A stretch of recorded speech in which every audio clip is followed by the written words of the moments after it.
everyone, welcome yet again to my YouTube channel. It is called Zizika's Illegal. Please click subscribe and like. Also, please do share with your friends, family, colleagues, because there is still a vast amount of legal content that we would like to cover, and hopefully I'll be able to cover it with you. Critique, comment, make a recommendation on the comments below. Today we'll be specifically talking about the matrimonial property regime. This is your in community of property, out of community of property, and so on and so forth. So hopefully this content will come in handy for you. Firstly, I do have a bit of stuff that I've jotted down next to me just to remind me, so please don't mind me with regards to that. Going further, marriages in community of property, I've found myself having quite a vast amount of conversations with regards to in community of property, hence I'm choosing to start with it. So in community of property is one of the cheapest types of marriages that you might, or matrimonial property regimes you might choose. This is because it's the type of marriage that does not need an antenuptial contract. And for you to conclude an antenuptial contract, you need to see an attorney or a notary to fully register your antenuptial contract. Furthermore, we have a problem with this type of marital regime or matrimonial property regime, mainly because if I'd elaborate or give it a bit of a background, it was mainly meant for back in the day when women weren't really working professionally. They were found in homes as housewives looking after the child or keeping the fires burning at home. So it was meant that the husband, you'd find that the husband is working, and then in an instance that now this marriage dissolves, the wife has no way or means of survival, though she has contributed into the growing of the assets or in the growing of the home. So this is why we mainly have in community of property. Also, in community of property tends to give problems or is deeply flawed, and I will try to explain to you why, also because we are living in the modern times. If you are married or marry without an antenuptial contract, then that means automatically you are married in community of property. And then in community of property would then mean you and your spouse have estates separately, but the minute you get married, you have a joint estate. What does an estate mean? Estate means liabilities, it means debts, it means assets, and any other thing you have ownership or part of ownership of. So you'd realize that now that these two people are married, man and husband have the joint estate. Anything that you owed or had prior to the marriage or during the marriage would then become one for you and your spouse. You have legal rights equally to that asset, or you have an obligation equally towards the liability that you have. For an example, I'll give you that, let's say I took out an educational loan 3 years back, and now I'm getting married, and my husband as well has absolutely no debt at all or liability. It means that from the day that we get married, he officially inherits half of my debt, because we are now married in community of property and have the very same estate or communal estate as it is said. And unfortunately, it cannot be divided once you get married, you cannot pick out that I bought this car or I bought this house, unfortunately. All assets are recognized as being owned by you equally, despite having bought them or acquired them prior to the marriage. However, there is an exception. The exception relates to inheritance. So, in an instance that one of your family members in their will, they explicitly say, I give so and so an X amount of money, which should not form part of his or her matrimonial or communal estate. That money is then put on a separate account, and you do as you please without the consent of your spouse, because that money has been clearly stipulated to belong to you and only you, and then it cannot join part of the joint estate. The liabilities that are incurred or seen in this type of marriage is that all the liabilities that you've acquired before and after or during the marriage are seen as being one. Another spouse owes 50% of them and the other 50% of them. It also means half and half. In Xhosa, there is a saying that says eyam yeyakho and eyakho yeyam. And people always mention it to the effect of assets and forget that it also means that your liability is mine and mine is yours, because in essence that's what that saying means. It accommodates both liabilities and assets, and people tend to focus on assets only. It also means that if your spouse had contractual debts prior to you, those contractual debts would unfortunately become yours as well. Also, if they have been married before and are paying maintenance to the ex-spouse, unfortunately that money will come out of your communal or joint estate. Then that means that in an instance, let's say your husband, no, because it relates to children as well. If he's paying maintenance to children, be it it's children he had prior to the marriage or during the marriage, and is paying maintenance, in an instance that he loses his job, is no longer able to work and provide for the ex-spouse maintenance or the children's maintenance, you as the person that is working as a spouse unfortunately will have to pay for such maintenance, because if we remember again, it means that you are in a joint estate. Because also, if you care for me to mention or elaborate a bit further, that it just does not mean the physical assets that you have now. It goes as far as shares, pension monies, everything of yours will be divided in half, or 50% of everything that you own or liable to will be split between you and your husband, because now everything of yours is one. Also, in this instance, you'll find that spouses need to consent to each other. So if, let's say, your spouse needs now to go buy a car or take a personal loan, you have to have something in writing that consents to him or her doing so, because this means that it will mean that your estate will now be liable or have more creditors. So you should be aware of what the other spouse is or is taken as liability, because the estate that will need to pay back unfortunately belongs to the both of you. So going a bit further in terms of insolvency,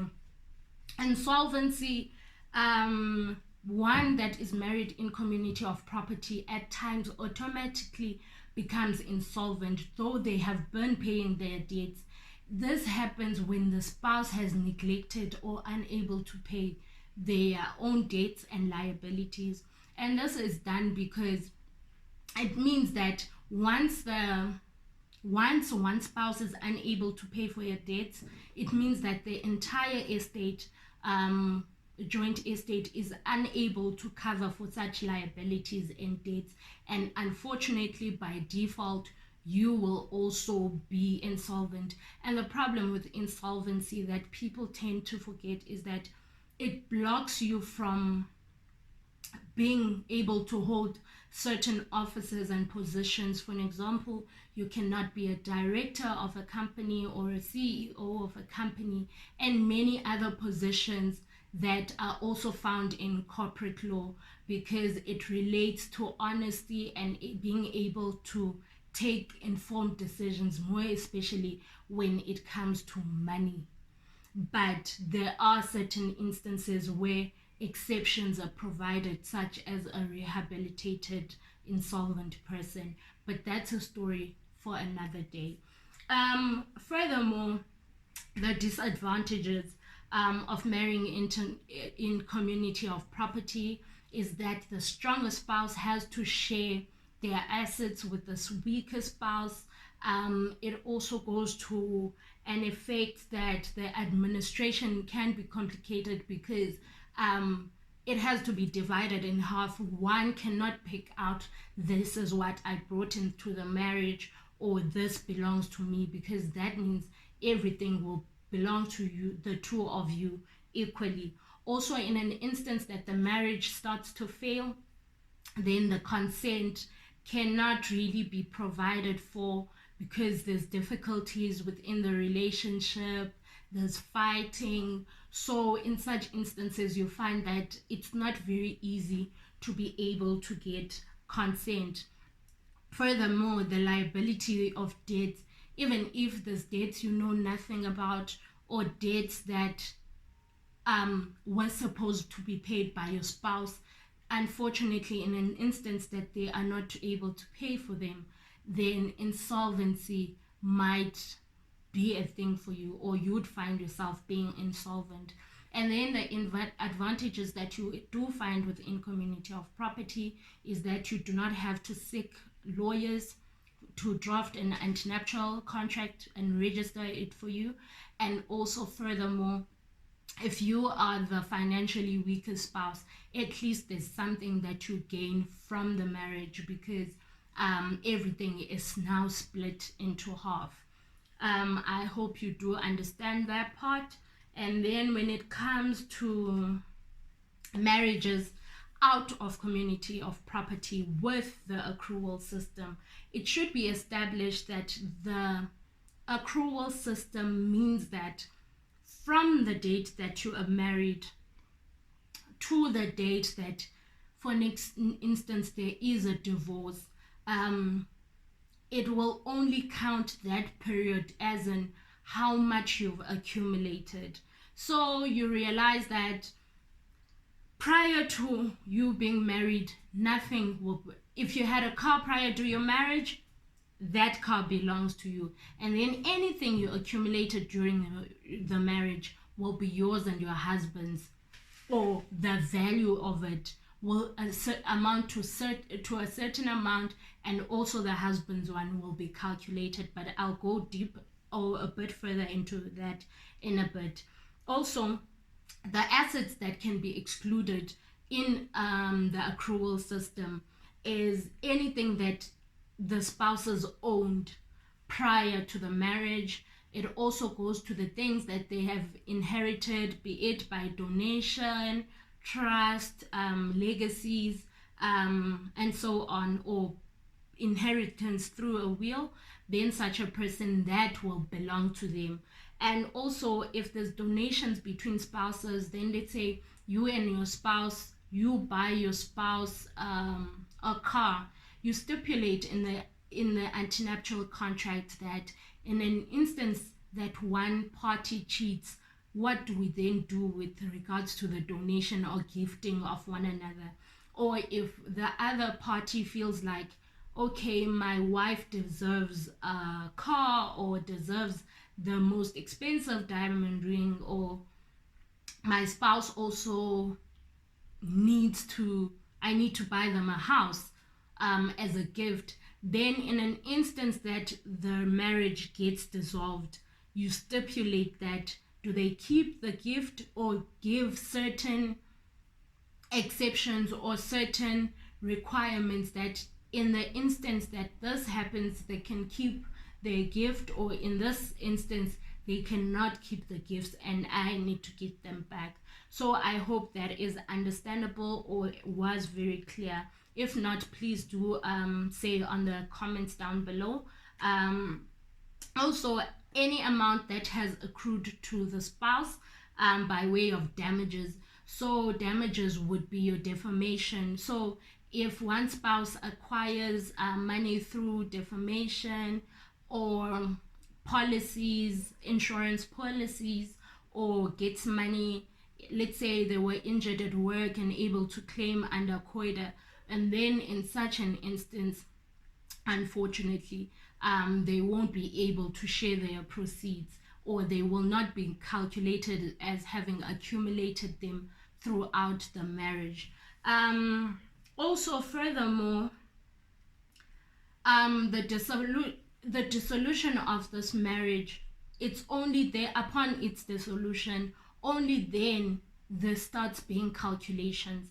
This means that during the marriage, each person deals with their own estate separately or as an individual, looks after their own liabilities and their own assets. But then in the instance that marriage now needs to come to an end or it is dissolved, only then the calculations come into play. And the things that are calculated are only the things that have been accumulated throughout the marriage. So let's say, for argument's sake, you were married on the 15th of January 2015, and then you are getting divorced on the 15th of January 2016. That means that you have been in a marriage for 6 years, and then in that 6 years they will then calculate that for you, how much you have made and how much the spouse has made, combine that together and share it equally amongst the two of you. So that means in an instance that you have accumulated an amount of 500,000 and your spouse has accumulated an amount of, let's say, 1 million throughout the marriage, then that means you'll have to divide such an amount of money into half. Then that will mean you have 750,000 and your spouse has 750,000 as well when you walk away from the marriage. In addition, had you had assets prior to that, that will be in addition as well to you personally. Then if we deal with the advantages of this kind of marriage, it means that what's nice is that each person deals with their own estate separately during the marriage and only at the end where it is divided. Also, spouse do not really share their assets during the marriage. Each person deals with their own assets, has their own assets to their name, especially those that are explicitly excluded or specifically excluded in the antenuptial contract. During the course of the marriage, each spouse has their own estate, so there's no problems with regards to administration, and then spouses are not liable for each other's debts as well. And then when it comes to disadvantages, the economically stronger spouse will have to forfeit a bit of their money or assets to equate, so that he or she is equated to the other spouse. And the other thing is that they have to conclude an antenuptial contract, and that costs money because lawyers have to be involved, and the calculations of the accrual system tend to be a bit complex because the things that are taken into consideration is your interest rates, your inflation, your CPI, and so on and so forth. The last type of marriage is marriage out of community of property without the accrual system. This is where each person deals with their own estates before and after the marriage. Them being married, or their status changing into being married, does not really affect how they are dealing with their own estates separately. The advantages of it is that each spouse keeps their own assets and are free to deal as they please with their own estates. Spouses are generally not liable for each other's debts, so one spouse is protected from another spouse's creditors. Also, the financially stronger spouse does not have to forfeit anything to the financially weaker spouse, because everything is entered into separately. The disadvantages is that the financially weaker spouse, which is traditionally a female or the wife, does not get to gain anything from the marriage, be it she has done something to support directly or indirectly, for their husband or wife to be at a certain level or to accumulate money, that is not considered. And also, the other disadvantage is the fact that the antenuptial contract also has to be concluded. So that means that you have to provide for monies for that, for the registration, for the notaries, for the cost, and so on and so forth. By that, I hope I've covered the antenuptial contracts. I hope I've been able to clearly explain the three types of matrimonial property regimes. You're in community of property, you're out of community of property with the accrual system, you're out of community of property without the accrual system. Just to mention a few things, because also with this part I had done it on live and there were a few questions that did come up. People were asking, when you are in community of property, does then that mean you can change that type of matrimonial property regime? And a few other people wanted to ask, in the current matrimonial property regime you are in, can you change? And the answer is yes, you can change. However, it is quite a process that's a bit lengthy, but it is definitely something that can be done, or something that one shouldn't even really stress over. Also, a few questions people had asked, whether which one is best suited, and my advice was that be it's out of community with accrual system or out of community of property with the accrual system, any of the two might be advisable. Without the accrual system or with the accrual system, it will work definitely. Though I am not trying to look down on the in community of property, but in this day and age, it is not very much friendly, especially to someone who is doing business or is an entrepreneur, wants a company, or is part of a company or any type of business. It tends to be a bit risky. So I hope that answers you. In conclusion, hopefully we will be able to have more content. Please make recommendations on the next topic that I should speak about. Don't forget to click on subscribe, click like, share a comment, share this content with friends, family. Also do make recommendation to that effect as well. If you do have advice, definitely come through with the advice. And also lastly, something I tend to forget quite a lot is the disclaimer. The disclaimer is that please do not take this as professional legal advice. Go to an attorney or a lawyer that will specifically advise you with your situation or with your circumstances. This is just a broad knowledge for you to know at least where one starts. Otherwise, if you go for a consultation, your lawyer or an attorney will go deeper into detail with getting your facts and in explaining to you what would best suit you. Thank you very much. Till next time.